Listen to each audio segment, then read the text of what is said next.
what's up? There's one word that really messed you up here, and they taught it to you the first day, and it's the word chords. So they taught you gotta learn your open chords, right? C and G and G and A and E and E minor and A minor and F.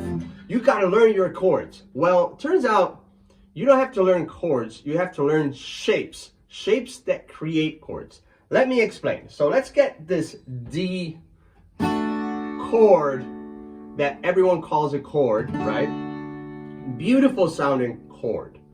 Now, what happens if I play you this? What's that? So many people are confused by that. I was confused for, I don't know, 15 years into my playing. I didn't know what this was. I could not understand it. And it's because I was thinking in chords. Now, if you think in shapes, everything's going to change. Listen to this. So if you get this note inside of that D chord, that note, and I'm going to start moving it up the fretboard. What is happening to that note? It's becoming another note, right? Now, if I play all of those three notes, I'm only going to be playing the ones I'm fretting. You can agree that's a D chord, right? What happens if I start moving all of the notes? Like, instead of moving just this one, I move all of them. What do you think is going to happen if this is a D chord? What is this if I move it?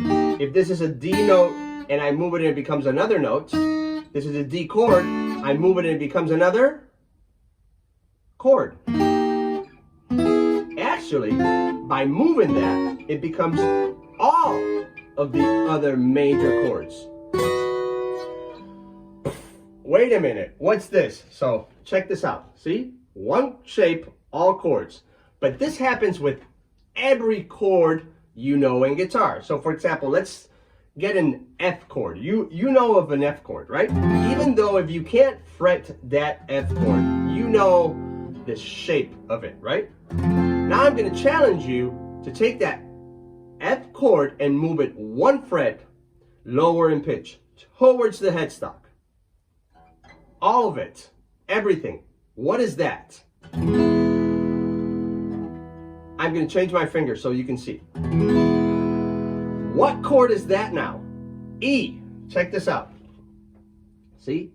Over there. E and F. So when F is really just an E moved up one fret. But if you just move the E, check out what happens. Sounds kind of funky because some of the notes are left behind. But if we move all of the notes, imagine I was putting a capo right there. If we move all of the notes, now it sounds clean. We're moving all of the notes that create that E chord up one fret. Wait a minute.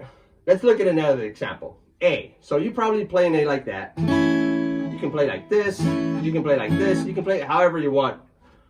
You just got to fret strings 2, 3, and 4 on the second fret, okay? Now this is an A note. Inside that chord, right? Makes sense. A chord, A note. Now what happens if I start moving that note again? It becomes another note. What happens if I move all the notes of that chord at the same time? It becomes another note. But some of the strings are left behind without moving. So it sounds kind of funky. But if I play a bar chord behind it, what is that? Your B chord, right? Huh. So any chord shape, almost dropped my guitar. Any chord shape, you can move across the fretboard and it's going to become all the other chords. Let's try with the E minor, for example. So we've got that E minor. If we start moving it across the fretboard, it's going to sound funky, right? But if we place a bar behind it, oh, now suddenly it sounds pretty cool, right? E minor, F minor, G minor. It becomes all the other chords. A minor, B minor, C minor, D minor. Now, you're probably going to want to play like that. I'm just illustrating how it works, okay? So, you have it right there. See how an E, where am I? E becomes an F, and then becomes a G. Super cool. Every chord shape you learned becomes another chord. Now, here's the important thing. You gotta start thinking in shapes, not chords anymore. So this is not a C chord anymore. This is a C chord using a C shape, right?